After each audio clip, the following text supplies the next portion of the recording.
गुरुजी सुमरन करबो तीनों बेरिया में। शिव गुरु सुमरन करबो तीनों बेरिया में। शिव गुरु शाम सवेरे दोपहरिया में। शिव गुरु शाम सवेरे दोपहरिया में।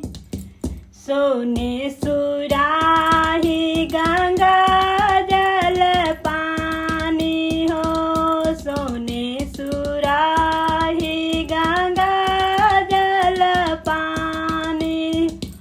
शिव गुरु चरण पखारबो तीनों बेरिया में। शिव गुरु चरण पखारबो तीनों बेरिया में। शिव गुरु शाम सवेरे दोपहरिया में। शिव गुरु शाम सवेरे दोपहरिया में। सोने की थाली छपन रंग भोगवा हो।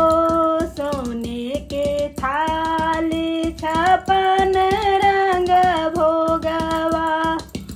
शिव गुरु भोगवा लगैबो तीनों बेरिया में। शिव गुरु भोगवा